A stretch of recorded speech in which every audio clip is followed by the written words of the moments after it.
It's a good opportunity to follow up that last video about consciousness, because consciousness appears to be wanting to make some noise through this form.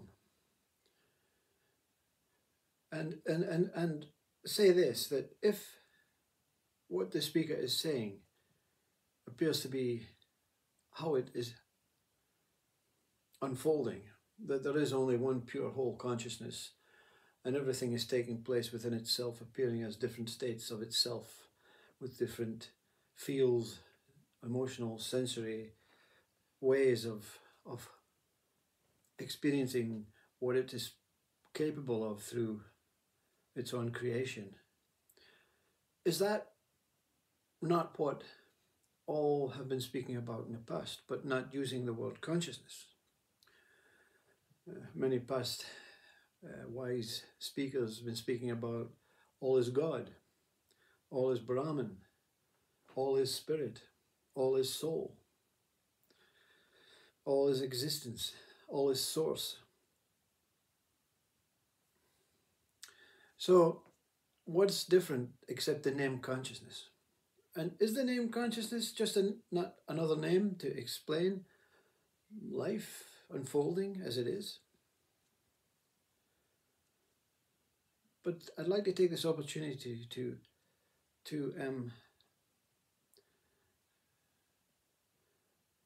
further enhance what consciousness is.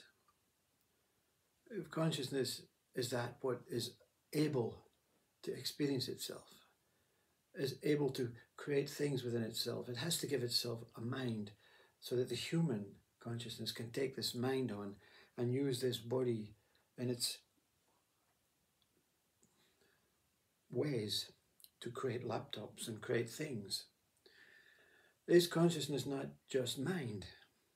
It is a human.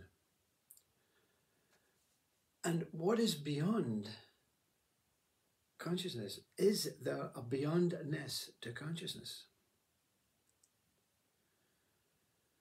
Consciousness is represented by, for the human species, is represented by I am this person, I am this body. The name person and body are just words, conscious words made out from a story about consciousness want to tell a tale about itself. But before the story takes shape, I am is all that exists. So am is the act. Because when you say I, there's no taking life, meaning taking action, moving, getting to work, waking up.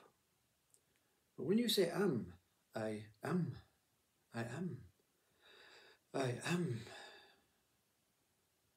this movement, it's the conscious mind, it's the conscious life, now ready to start its day, start its life, start its way.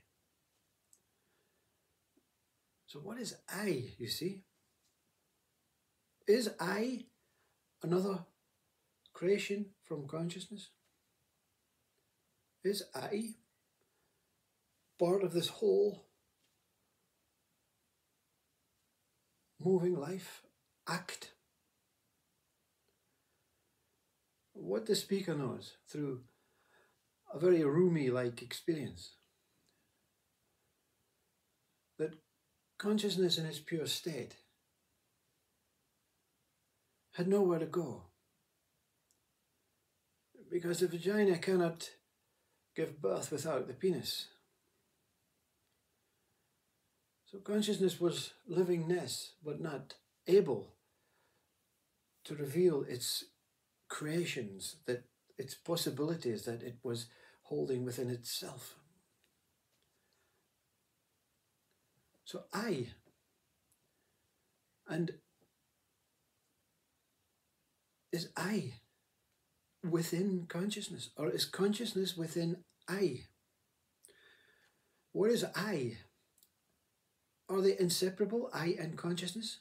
Is I and consciousness inseparable? An experience that the speaker had when, at one moment, the whole of the livingness of this, the whole of existence of this, the whole mind, the whole idea that the life within had dropped into this void. This voice spoke, said, only consciousness exists, no further questions. And that was felt as if, well, that must be it.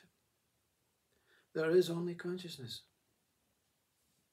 Consciousness has spoken through some sort of magical way, magical voice, magical experience, not human-like, but beyond this human conscious into some sort of cosmic, transcendental, godly consciousness that was, it came through and said, only consciousness exists. And many days, many weeks, many months, I can't remember, something said, well, what witnessed that? What witnessed the speaker of that?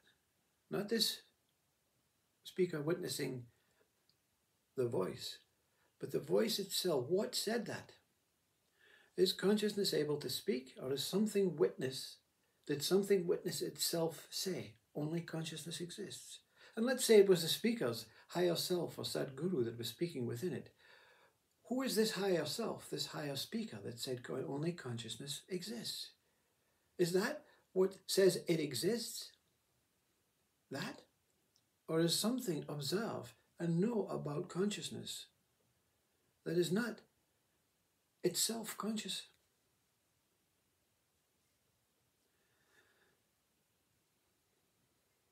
Consciousness is creation. Consciousness is life. Consciousness is experience. Consciousness is emotion, sensory. Consciousness is feelings. Consciousness is thoughts. Consciousness is mind, ego mind. Consciousness is all things that actually live and exist and move and change. But I is the observer. I is the observer. What is this I observing? That it cannot be separate from consciousness. But it, before the two met, before I and consciousness gave life, even if they were one initially, there had to be a separation when they became two. You see, the idea is you, the human, are experiencing a body of consciousness makeup, an incredible conscious, mystical, majestical, appearing and disappearing act of this we call a body and a mind. But something inside knows that one day it will lose its consciousness. Is that not true? So what can lose its consciousness? But I.